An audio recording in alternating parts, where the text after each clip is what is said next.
말씀 가운데 보시면 예수님께서 다시 오신다는 말씀을 비유로도 말씀하시고 또 본인이 직접 또 말씀하시고 또 여러 가지 방법으로 다시 오실 거다, 다시 올 것이다, 그렇게 말씀해 주고 계십니다.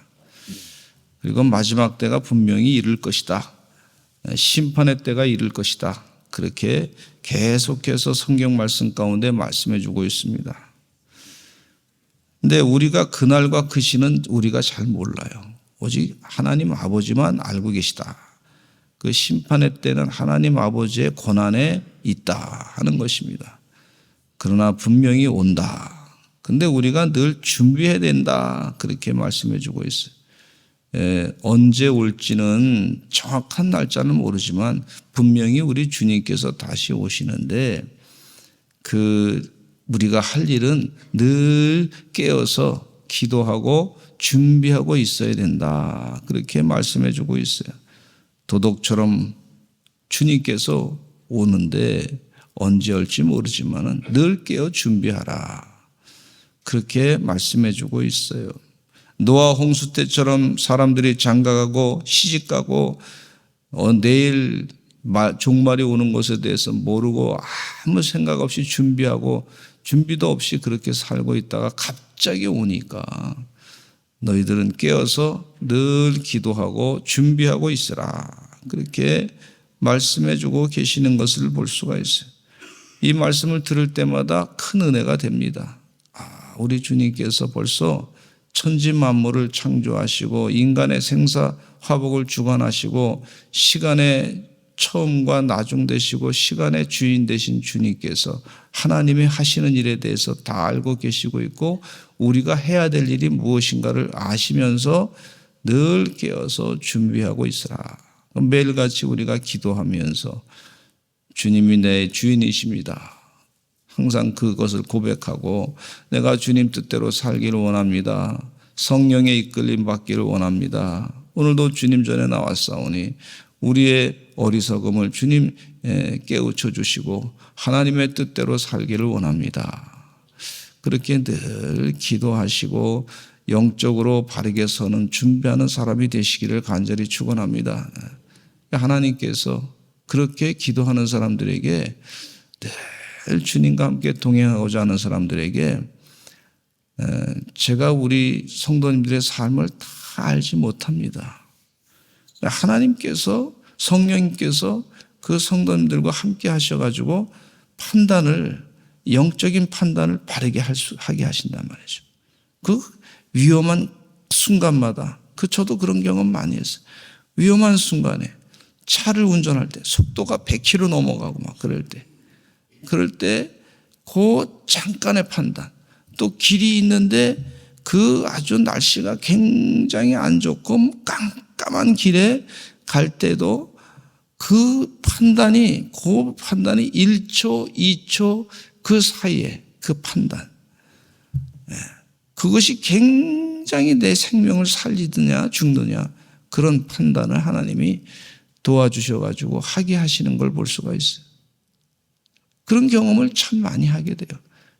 근데 위험한 순간에 그냥 태풍이 몰아치고 막 눈이 오고 막 길거리는 다 미끄러지고 도로는 막 엉망이 됐는데 그 순간에 어떻게 할까? 하나님 도와주세요. 기도할 때. 그럴 때 늘 기도했던 사람은 영적인 판단을 하게 하는 거예요. 아멘. 이게 참 훈련이 참 중요한데 준비를 잘 하시기를 간절히 축원합니다. 잘 준비하시는 하나님의 종들이 되시기를 간절히 축원합니다. 우리가 인생 살면서 항상 내가 예상한 대로 또 내가 원하는 대로 혹은 내가 정말 원하든 원치 않든 더 좋은 일로 그렇게 항상 이끌어가는 건 아니란 말이죠. 마귀가 우리를 꼬이득일 때가 있어요. 그럴 때마다 기도로 잘 준비하고 찬송을 준비하고 하나님의 뜻이 무엇인가 늘 묵상했던 사람은 그 순간에 하나님께서 판단을 바르게 하게 하신단 말이죠. 어떤 분은요, 간증하시면서 저희가 너무 힘들어가지고 여러 가지 스트레스를 많이 받으셨던 것 같아요. 한번 옥상에 올라갔는데 말이죠. 옥상에서 한 3층 정도 4층 되는 데서 이렇게 밑을 내려보는데 그냥 자꾸 뛰어내리라 그런 소리가 귀에서 들리래. 예. 뛰어내리면 죽습니다. 그러니까 이건 마귀 소리지. 뛰어내리라 생각 가운데 자꾸 그렇게. 그러니까 그 순간에 기도하면서 바싹 물러가지고 내가 이러면 안 되지. 정신 바짝 차리고 성령이 역사해가지고 생각을 확 바꿔주는 거예요. 아멘. 네. 그런 은혜가 있습니다. 이 마지막 때에도 마찬가지예요. 우리가 성경 말씀을 읽으면서 이 제단을 쌓고 새벽을 깨어 기도할 때 순간순간마다 하나님의 지혜로 일하게 해주실 줄로 믿습니다. 네. 영적인 비밀을 하나님께서 가르쳐 주는 거예요. 그래서 성령이 충만해서 하나님의 영적인 비밀을 깨닫게 해주시는 은혜가 있단 말이죠. 그래서 이 주님께서 이 땅에 오셔가지고 오시긴 분명히 오시는데 그때는 어떻게 하실 거냐? 모든 천사와 함께 예수님께서 자기 영광으로 천사와 함께 올 때 자기 영광에 보좌 앉게 된다. 예수님께서 십자가 못 박혀 돌아가시고 고난당하시고 무시당하시고 많은 어려움을 겪으시고 침뱉음을 당하시고 그 가시면류관을 쓰시고 사람들이 로마 병정들이 조롱하고 백성들이 사람들이 무시하고 그렇게 그냥 가볍게 여기고 그 부끄러운 모습 다 드러내 보였는데 그 모습으로 우리의 죄를 다 사해 주셨는데 이제 주님께서 또 다시 오실 때는 주님의 영광이 있단 말이죠. 자기 영광으로 모든 천사와 함께 올 때 자기 영광의 보좌에 앉을 것이다. 예수님께서 이렇게 말씀하고 있어요. 우리 믿는 자도 주님 따라갈 때 세상에서는 멸시를 당하고 조롱을 당하지만 하나님께서 우리에게 주시고자 하시는 자기 영광이 있을 줄로 믿습니다. 믿는 자의 영광이 있어요. 그래서 그 모든 영광, 모든 민족을 그 앞에 모으고 각각 구분하기를 목자가 양과 염소를 구분한 것 같이 해가지고 양은 오른편에 염소는 왼편에 둘 것이다. 예수님께서 그렇게 말씀해주고 계세요. 그런데 이 상속받을 사람들에 대해서 말씀하시기를 34절에 보니까 그때 임금이 예수님께서 자기 영광으로 오셨는데 임금이다 그랬어요. 그 왕 중에 왕이 되신 분이 예수 그리스도이신 줄로 믿습니다. 모든 민족을 다 다스리게 되는 그런 역사가 있으니까 말이죠. 그 오른편에 있는 자들에게 말하기를 내 아버지께 복받을 자들이여 그렇게 말씀하면서 그들을 칭찬합니다. 35절에 같이 읽겠습니다. 시작. 내가 줄일 때 너희가 먹을 것을 주었고 목마를 때 마시게 하였고 나그네 되었을 때 영접하였고 헐벗었을 때 옷을 입혔고 병들었을 때 돌보았고 옥에 갇혔을 때 와서 보였느니라 그랬어요. 너희들은 상속을 받을 것이다. 오른편에 앉은 사람들은 이 양과 같은 사람들을 아주 의인된 자로서 주님께서 인정하고 그냥 상속을 받을 것이다. 하나님 나라의 유업을 상속으로 받을 것이다. 그렇게 아주 인정을 해 주시는 것을 볼 수가 있어요. 그러니까 그 사람들이 뭐라 그랬냐면 이렇게 이야기합니다. 아니 우리가 어느 때 주님께서 줄이신 것을 먹였습니까? 돌봐주진 그런 적이 없는데요. 우리가 어떻게 그렇게 했나요? 또 목마르신 것을 보고 마시게 했습니까? 어느 때 나그네 되신 것을 보고 영접했습니까? 헐벗으신 것을 보고 옷 입힌 적이 없는 것 같습니다. 병들었고 옥에 갇혔을 때 가서 어느 때 했습니까? 우리가 별로 그냥 그렇게 평소에 그렇게 했는데 근데 주님이라고 예수님이라고 분명하게 나라고 하시면서 그렇게 하시는 것은 없습니다. 그랬더니 예수님이 임금이 하신 말씀이 내가 진실로 너에게 이르노니 너희가 여기 내 형제 중에 지극히 작은 자 하나에게 한 것이 곧 내게 한 것이라. 지극히 작은 자 하나에게 한 것이 곧 내게 한 것이라. 한번 따라서 하시죠. 지극히 작은 자 하나에게 한 것이 곧 내게 한 것이니라. 곧 내게 한 것이다 그랬어요. 이 톨스토이의 성탄절 이야기라고 하는 글에 보면은요, 마틴이라고 하는 사람이 있었는데 이 사람은 구두 수성공이었어요. 아주 믿음이 좋았던 사람이에요. 아주 최선을 다해서 믿음 생활하면서 하나님의 뜻대로 살려고 애썼던 사람이에요. 주변 사람들이 그 사람이 신앙이 좋다고 칭찬했던 사람인데, 하루는 이 마틴이라고 하는 사람이 잠을 자는 중에 환상을 봤는데, 주님께서 내일 이 크리스마스 날 주님께서 가겠다, 방문하겠다 그랬어요. 그래서 너무 좋아가지고 마틴이 말이죠. 주님 그럼 오세요. 우리 집 누추하지만 오시기 바랍니다. 주님 감사합니다. 그리고 그 다음날 성탄절을 맞이했어. 근데 주님이 언제 오시나 기다리고 있는데 뭐 주님은 안 오시고 어떤 사람이 왔는데 말이죠. 할아버지가 왔어. 할아버지가 와가지고 날씨가 추운데 할아버지가 나 좀 몸 좀 쬐고 불 좀 쬐고 갔으면 좋겠다 그랬어요. 그래서 할아버지에게 그럼 오시라고 우리 가게에 이렇게 오셔서 따뜻한데 몸 좀 녹이고 가시라고 들어오라 그랬어요. 뭐 구두는 사가지 아니하고 성탄절날 선물을 좀 사가고 돈 좀 벌고 좀 그러면 좋을 텐데 이 할아버지는 말이죠. 무슨 구두 사갈 생각은 안 하고 거기서 가게에서 이제 몸을 따뜻하게. 그래서 또 이 마틴이라고 하는 사람이 안 됐어서 또 음식까지 우리 주님이 오신다 그랬으니까 음식을 또 이렇게 좀 많이 준비해 놨다가 기다리고 있는데 내가 주님을 드려야겠다고 했던 거 중에서 이 할아버지한테 조금 줬어요. 음식 다 잡세요. 대접을 잘했어요. 할아버지가 너무 고마워가지고 잘 먹고 간다고 갔어요. 조금 있더니 예수님이 언제 오시나 기다렸는데 조금 있더니 어떤 아주머니가 아기를 업고서 들어오는 거예요. 좀 추운데 집에 좀 여기 좀 잠깐 쉬었다 갔으면 좋겠다고 문을 두드리면서 그런 거예요. 다른 가게는 지금 다 문 닫았고 당신 가게가 열었는데 나 좀 잠깐 아기를 좀 안고 아기 좀 따뜻하게 몸 좀 놓였으면 좋겠다고 그랬어요.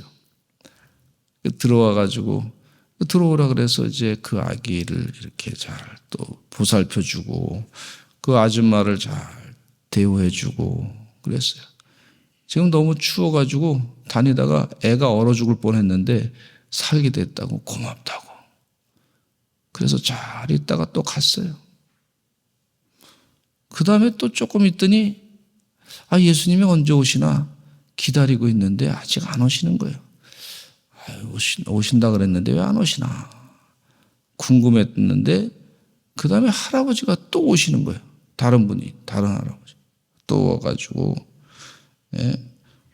오늘 좀 내가 먹을 것이 필요한데 돈 좀 주시기 바랍니다. 그지 할아버지가 오신 거예요.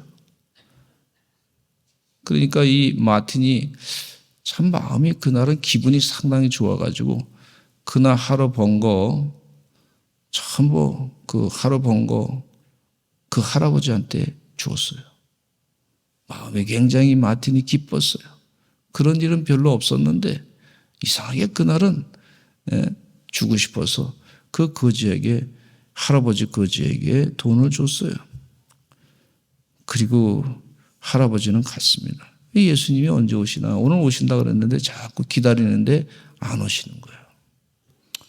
예수님이 어젯밤 말씀하시고 오늘은 안 오시려고 그러셨나 보다. 바쁘신가 보다. 뭐 이렇게 생각했죠. 그렇지 우리 집 추한데 예수님 안 오셔도 더 좋지 뭐. 이렇게 생각했어요. 근데 마틴이라고 하는 청년이 잠을 자는데 말이죠. 그날 저녁에 잠을 자는데 예수님이 나타나가지고 참 고마웠다. 응? 내가 니네 집에 3번 찾아갔다.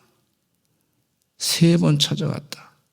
근데 그때마다 너는 나를 한 번도 거절하지 않았다. 이렇게 얘기한 거예요. 이게 톨스토이의 크리스마스 이야기 소설입니다. 물론 성경 말씀은 아니지만은 상당히 감동적인 얘기죠. 예수님께서 그 할아버지 모습으로 어린아이를 안고 있는 아줌마의 모습으로 엄마의 모습으로 거지 할아버지의 모습으로 그렇게 마틴에게 방문한 거죠. 오늘 이 말씀 가운데 예수님이 하신 말씀이 여기 내 형제 중에 지극히 작은 자 하나에게 한 것이 곧 내게 한 것이다. 이렇게 말씀해 주고 계세요. 잠언서 19장 10절에 보면 이런 말씀이 있습니다. 가난한 자를 불쌍히 여기는 것은 여호와께 구워 드리는 것이니 그의 선행을 그에게 갚아주시리라. 가난한 자에게 구워주는 것은 하나님께 빚을 지게 하는 것이다. 하나님을 빚지게 하는 거다. 이야, 이 말씀이. 그리고 반드시 하나님의 빚은 하나님은 갚습니다. 그게 내가 반드시 너의 선행을 갚아줄 것이다. 이렇게 말씀해 주고 있어요. 야고보서 1장 27절에도 하나님 아버지 앞에서 정결하고 더러움이 없는 경건은 곧 고아와 과부를 그 환난 중에 돌보는 것이다. 이렇게 가르쳐주고 있습니다. 누가복음 6장 38절에도 주라 그리하면 너에게 줄 것이니 그 후이 되어 누르고 흔들어 넘치도록 하여 너에게 안겨주리라. 할렐루야. 주라 그러면 너에게 흔들어 넘치도록 안겨줄 것이다. 이렇게 깨우쳐주고 말씀해주고 계신 것을 볼 수가 있어요. 근데 심판받을 상속받을 사람들과 비교해서 불에 들어가서 심판받을 사람들에게 말씀해 주시는데 왼편에 있는 자들에게 염소와 같은 사람들에게 말하기를 저주를 받은 자들아 나를 떠나 마귀와 그 사자들을 위하여 예비된 영원한 불에 들어가라 그랬어요. 그래서 아니 왜 우리가 영원한 불에 들어가나 그렇게 했더니 예수님이 하신 임금이 하신 말씀이 내가 줄일 때 너희가 먹을 것을 주지 아니하였고 또 목마를 때 마시게 하지 아니하였고 나그네 되었을 때 영접하지 아니하였고 헐벗었을 때 옷 입히지 아니했고 병들었을 때 아무것도 해주지 않았단 말이지. 그렇게 예수님께서 말씀하니까 우리가 언제 그렇게 예수님께 대하지 않았습니까? 그 누구도 예수님이라고 하신 분이 없는데 그랬더니 예수님이 하신 말씀이 뭐라 그러냐면 지극히 작은 자 하나에게 하지 아니한 것이 곧 내게 하지 아니한 것이니라. 똑같이 말씀해 주고 의인들한테는 지극히 작은 자 하나에게 한 것이 내게 한 것이다 그렇게 말씀하시고 너희들은 지극히 작은 자 하나에게 신경 쓰지 않은 것에 대해서 그것이 심판을 받을 것이다 이렇게 말씀해 주고 있어요. 그들은 영벌에 의인들은 영생에 들어갈 것이다 그렇게 가르쳐 주고 계시는 것을 볼 수가 있어요. 어느 목사님이요 어느 교회 부임하게 됐어요. 그 부임하게 됐는데 이제 그 목사님이요 완전히 홈리스 피플 거지처럼 해가지고 그 교회에 이제 그렇게 갔어요. 근데 성도들이 이제 부임 첫날 예배에 성도들이 많이 왔어요. 근데 그 목사님은 거기서 그 앞에 있으면서 아직 예배 시간이 안 됐으니까 그 앞에 있으면서 구걸했어요. 구걸. 내가 좀 어려우니 도와주세요. 근데 사람들이 거의 한 사람도 거들떠보지 않고 다 예배당에 들어갔다는 거예요. 근데 사회자가 이제 사회를 하면서 오늘 이 목사님 새로 부임하셨는데 앞으로 나오시기 바랍니다. 그랬더니 이 목사님께서 이 홈리스 피플 거지 옷 행세를 한 사람이 그 강단의 앞에 이렇게 서가지고 와서 인사했어요. 교인들이 다 그분을 보면서 깜짝 놀랐어요. 그리고 목사님께서 설교하기 시작하는데 오늘 이 본문을 읽었다고 하는 것입니다. 그래서 성도들이 다 고개를 푹 숙이고 말씀을 들었어요. 내가 줄일 때 너희가 먹을 것을 주지 아니하였고, 이 말씀을 얘기하는, 나그네 목마를 때 나 마시게 하지 아니하였고, 나그네 되었을 때 영접하지 아니하였고, 헐벗었을 때 옷 입히지 아니하였고, 병들었을 때와 옥에 갇혔을 때 돌보지 아니하였느니라. 교인들이 다 고개를 푹 숙이고 그 목사님 말씀을 들었습니다. 우리가 미리 깨닫는 게 축복인 줄로 믿습니다. 심판 때에 가서 이렇게 듣는 큰일 납니다. 미리 깨닫고 내가 아주 우리 가운데 정말 작은 자 하나에게 내가 무엇을 할 것인가 생각하고 또 생각하고 기도하고 열매를 맺는 하나님의 귀한 서산제일감리교 성도들 되시기를 간절히 축원합니다. 이 심판의 말씀은 심판 때에 가서 들으면 안 돼요. 우리가 지금 미리 듣고 깨닫는 게 축복인 줄로 믿습니다. 우리 주님의 마음이 그 마음이구나 깨닫고 주님 뜻대로 행하고 사시는 열매 맺는 하늘의 상급을 많이 쌓아두고 살아가는 주의 백성 되시기를 간절히 축원합니다. 예수님을 잘 대접하시는, 지극히 작은 자 하나에게 한 것이 나에게 한 것이다 말씀하셨는데 그 예수님을 잘 대접하시는 우리 서산제일감리교의 충성스러운 주의 백성 되시기를 간절히 축원합니다. 우리 다 같이 주여 많이 하시고 통성으로 기도하겠습니다. 하나님, 나에게 복을 주시옵소서. 하나님의 영적인 깨달음의 복을 허락하여 주시옵소서. 하나님, 이 땅에 사는 동안에도 또 축복하고자 하시는 하나님의 모든 축복을 다 감당케 해 주시옵소서. 여러 가지로 힘든 우리 사랑하는 성도들 하나님 은혜 가운데 평안케 하여 주실 줄로 믿습니다. 우리 다 같이 주여 많이 하시고 통성으로 기도하겠습니다. 주여,